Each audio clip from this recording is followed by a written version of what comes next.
which are supposed to be sensitive only to rotations. And they are not supposed to respond anything other than to head rotations. How is that achieved?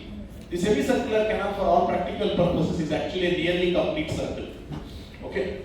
Dr. Sampath will agree with me. Okay.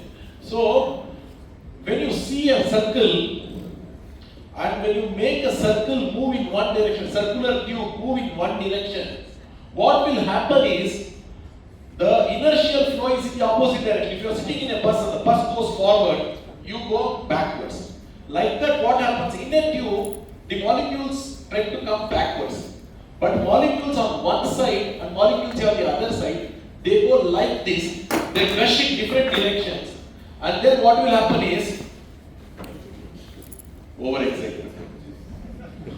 They rush in different directions. What will happen is, the fluid column on this side, fluid column on this side, they go in opposite directions and the force cancels. Okay? Whereas, when it comes to a rotational movement, if you take a circular tube and rotate it in one direction, then what will happen is, the inertial flow is all in one direction throughout the tube. This is leading to force multiplication. So this is what makes the semicircular canal exclusively sensitive only to rotations and not to linear movements. Now what happens here is, if you put something a bit heavy in one side of the canal and then move that, again the same inertial flows happen. The inertial flow on this side will be in this direction, the inertial flow on this side will be in the other direction. But now the inertial flow is such that both of them again hit here. In a normal situation, they cancel against one another because the force on this side and the force on this side is the same. Whereas, force is equal to, I am just trying to remind you of 8th standard, 9th standard, 10th standard physics, mass into acceleration. Force is mass into acceleration. So this mass, amount of fluid, this mass, the amount of fluid is the same. Whereas here, the moment you put something heavy, one calcium carbonate crystal in this fluid column, suddenly what will happen? Does the mass increase? Is that right? So the column on this side has a bigger mass, the column on this side has a smaller mass. For the same amount of acceleration, it will exert a bigger force. This will win, and this will lead to actually circulation of fluid, and that is what is going to be detected as movement. Whereas what is actually happening is not an actual rotation, but simply a linear movement. And that linear force can simply be nothing other than the force of gravity which keeps pulling us downwards. But this comes with an expiration time on its own. The moment the crystal comes to the neutral point here, it becomes equal part of both columns and then the vertigo stops. This is BPPV. Now the next question is, we are all talking about the semicircular canals. But in the semicircular canals, calcium carbonate crystals do not belong. Do they belong there? They do not belong. So where did they come from? Semicircular canals, calcium carbonate in the disease actually came from the utricle. So BPPV is primarily a utricular disease. It is primarily a utricular disease. To stop BPPV from coming again and again, we should start first recognizing that it is a utricular disease. Okay, and BPPV is not just positional vertigo. There are so many other things in BPPV. Because it is just a utricular disease, there are times when people tell that I am not sure-footed while walking. That itself can be a simple thing. Now when it comes to recurrent BPPV, what are the causes which can cause this utricule to get damaged? Here, micranous vasospasm, micranous inflammation that happens in the inner ear can itself cause damage to the utricle and allow the utricle to shed the calcium carbonate crystals. From there they go and they cause havoc in the semicircular canal. The problem is actually not in the semicircular canal. Fine. Second thing is, a 50+% comes with BPPV, you have to become hyper alert because that is the first indication for you. Inner ear and eye, the blood vessels of the inner ear and the blood vessels of the eye is an indicator of what is happening in the brain, the blood vessels to the brain, because the blood vessels to the eye, the blood blood vessels to the inner ear are derived from the same blood vessels that supply the brain. Therefore, BPPV in a 50-year-old should mean, first time, non-migrainous, should mean that there could be some vascular insufficiency, and that can cause. I have seen patients whose BPPV has predated that person's actual stroke by 6 months, 1 year, 2 years, like this. So if you take BPPV as an indicator that there is something wrong going on with the blood vessels. The next thing is nutritional deficiencies also can predispose to utricular damage. I am dealing with each of these things. Second thing is, once the crystal enters this particular place, it enters a particular area, it goes and hits a dead end. Without a maneuver, it will not come out. All these things will start making sense as we go further. And this is how the endolymph containing chamber is. The utricle is somewhere here. All the semicircular canals open into the utricle. Commonly they enter into the short arm of the posterior canal. Otherwise they can enter into the common crus and enter the other places. The most important point here is, if you combine this previous slide here, that it is a dead end. One end is open end, other is the closed end of a semicircular canal. If you see, all the closed ends are in the front.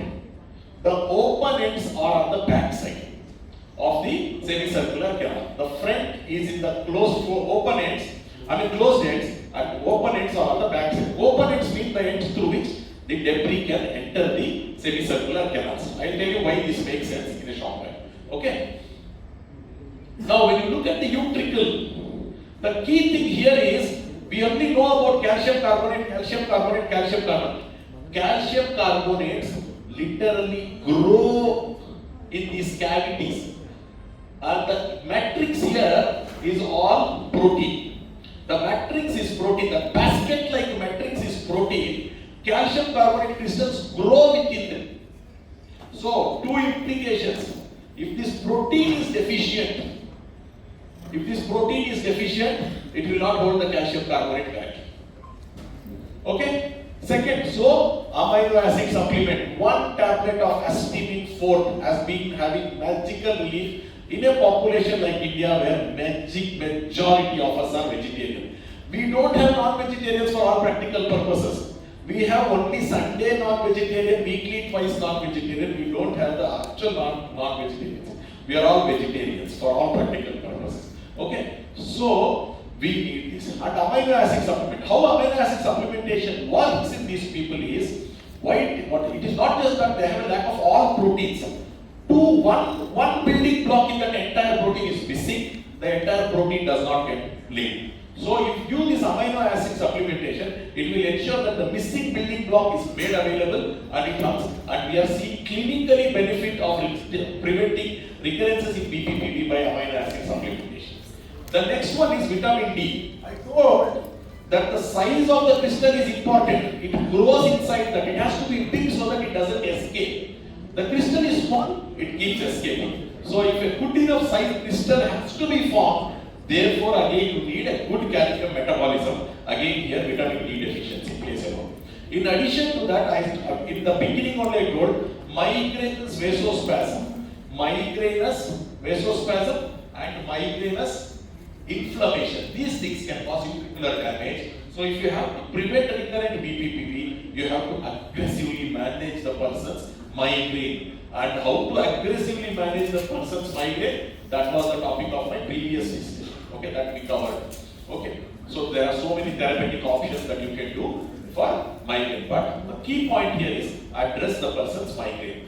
Obstructive sleep apnea, long exercises, these are again risk factors. Why is that? In the human being or in all mammals or for all practical purpose, other than in the sea echinoderms, the bony skeleton is all hydroxyapatite. Hydroxyapatite is this calcium salt is a salt which does not dissolve in acidic medium. Whereas when it comes to the earliest sea forms, they used to have a calcium carbonate as their skeleton. If we had calcium carbonate as our skeleton, we would simply collapse because one exercise, and then what will happen? Acidosis in the blood or in the acidotic environment, calcium carbonate just becomes dissolved. So that is not required. Any problem that leads to acidosis, that can be urinary tract sepsis, unrecognized, so many people have it, just like that urosepsis is going on and on and on, they don't know. Or it can be obstructive sleep apnea, or some people, they go through OSA because of marathon running or long exercises, these things. They are again prone for acidotic environment. In the acidotic environment, calcium carbonate starts dissolving. Once it starts dissolving, the size of the crystal starts becoming less and less, and it starts becoming loose and starts escaping from the matrix.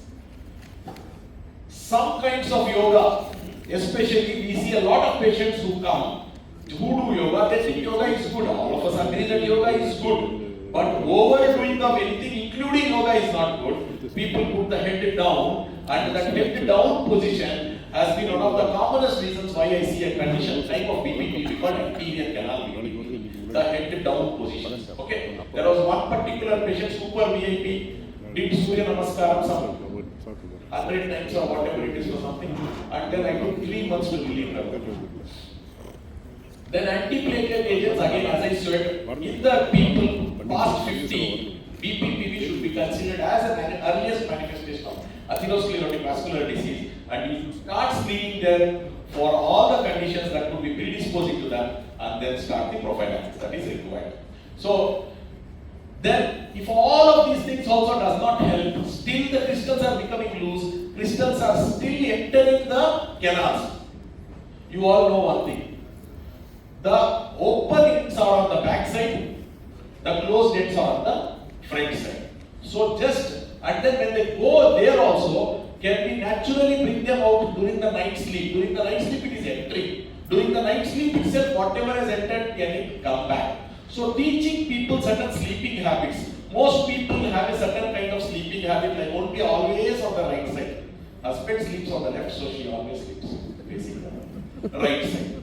Or vice versa, I mean, okay, like that. Always to the right. Somebody told when they were in school that sleeping on the left causes better digestion. So therefore they are always sleeping like that. Talk to them about their sleeping habit. Tell them they have to toss and turn and do. That is the best way of sleeping. And the best way is to put the nose into this down. At least spend some time in the semi-prone position or full prone position alternately. Sometimes on the right side the nose should touch. Sometimes on the left side the nose should touch. With this just activity of tossing and turning, okay, by turning and tossing and turning, okay, with all the anticipation of whether he will say yes or no tomorrow morning for my proposal, you know that during that movement, tossing and turning, some of the debris that he enters will also come back, and this itself tossing and turning can be therapeutic for lateral canal BPPV. They don't have to come back to us. Thank you all. Thank you so much.